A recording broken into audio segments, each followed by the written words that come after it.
People are often asking me what else is in Gary's garage.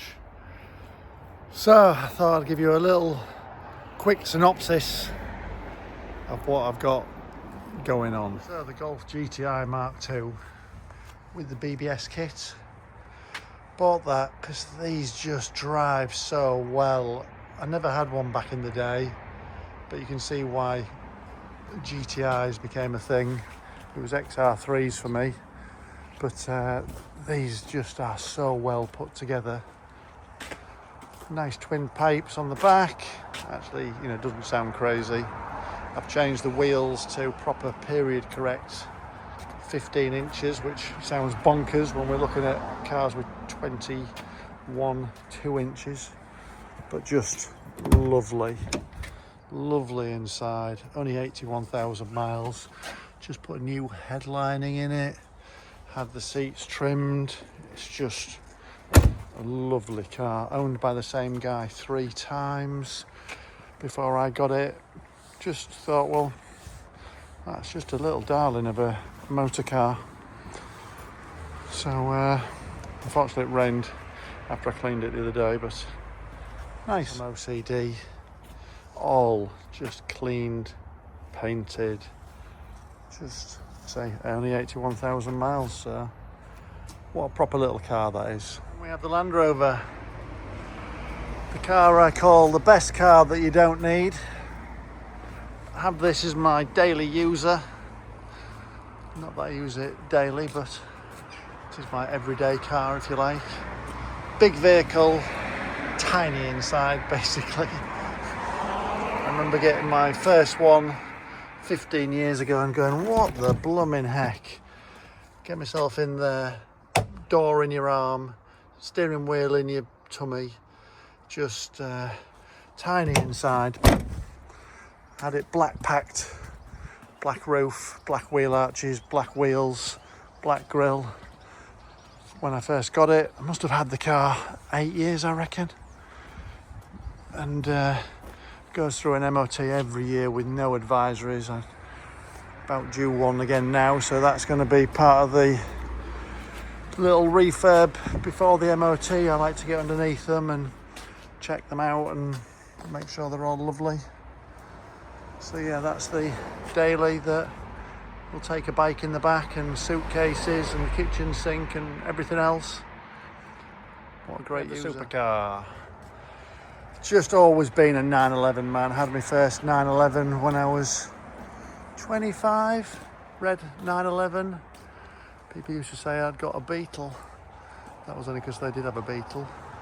But yeah, just very specific when I bought this car. Wanted it to be black. Again, rained on. Looks horrible at the moment.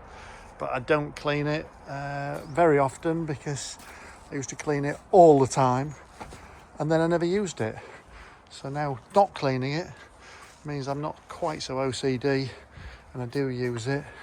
But very last of the 3.8 naturally aspirated cars, which is why I bought it. I wanted a sunroof. Can't even see it's really got one because of how dirty it is. Never wanted black wheels until I got them and went, yeah, they're lovely.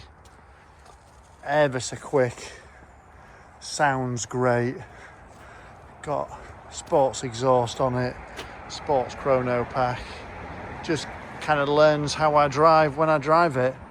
And because I drive it infrequently, just taxed it a couple of days ago so I can start using it, let's call it for summer.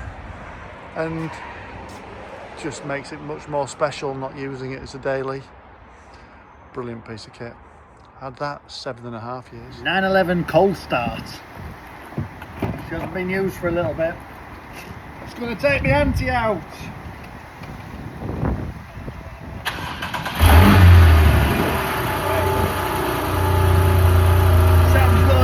Bridlington, here we come. 90-year-old auntie in the fast. Great machine these are. Should use this more often. Sounds great. We're all getting to know the Fiat Spider. Bought this 5 years ago. As I say, a beautiful car. Just had, I've certainly got bills for 24 grand before I bought it. All just lovely. Until it wasn't. I say, just that accelerator pedal came off, and then just look how horrible these bodged up floors are. Now again, they were just covered up. You would never have known that they were there until you started lifting things up and scraping off under seal, but just shows what they did back in the day. She will be lovely. I will have it all sorted, but it's taken me a couple of years to get round to even starting it, probably even a year before that, but she will be lovely. Keep watching the channel for that. Started featuring on the channel the little Opel GT, one of only 2 in the country in automatic form.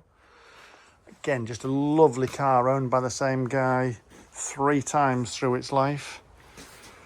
88 in total, I believe, in the country, but only 2 with automatic. Lovely period interior from the 1970s. Love the little pop-up headlights.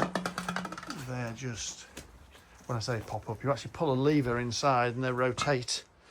Love the front end on it. Look at that. Love the reg number. It's a nice short little number. And again, just because I'm like I am, I just make things just perfect. Been messing around with this wiper motor that then started smoking. You know, I've had to paint things because I can't help myself, polish these and then lacquered them. All of the water bottle out and all done. All the release for the bonnet all done. So I know it looks funny that I've got stuff on the roof, but protected as you can see. But what a back end on it as well. It looks like a baby Ferrari. Twin pipes, it's only a little 1.9. I mean, you couldn't pull skin up a rice pudding with it, but drives lovely. But what a pretty little car. We have this, my little Fiat Panda race car. Got a car given that hadn't been started in 20 years. Was looking in a sorry state of affairs, had Fred Flintstone floors, the bottom of the driver's door I've had to make, as it was like you could put your whole arm through it.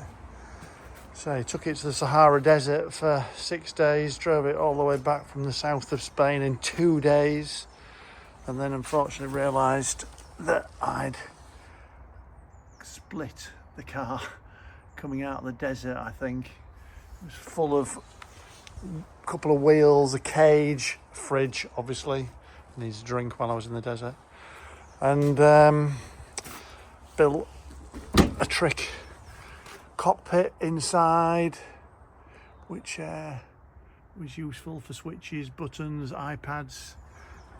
Fully minted the interior and then took it in the desert. Didn't put the seat covers on until I was coming out of the desert, which was just crazy.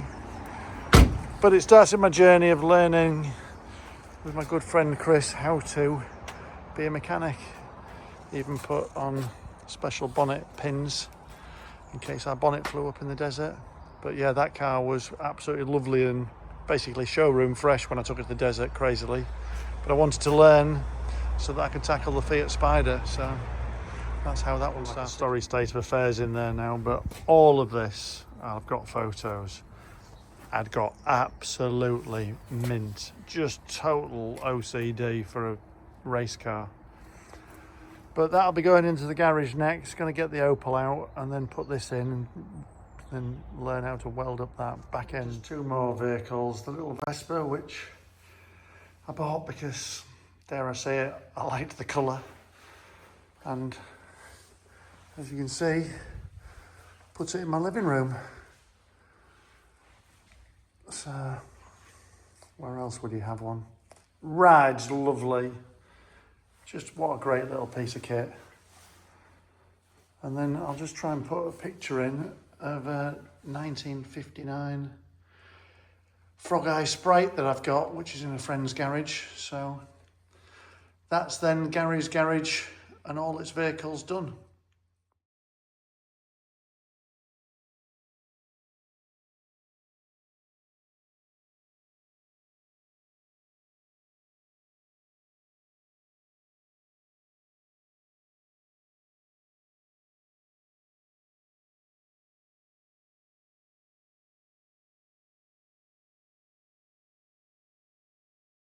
Mission of the channel and for the cars is to get them all working. In fact, the bike as well is to get them all what's called turnkey. So you can just literally go to them with the key. I mean, they all do go with the key, but I'm such a fanny. I love things to be just Peter Perfect. So that's what I mean by fully turnkey. I can just have all the bits of trim and the wiper blades all painted and crazy stuff like that. But I have an itch for another vehicle. So what I'd like is if people can comment and tell me what I should get next.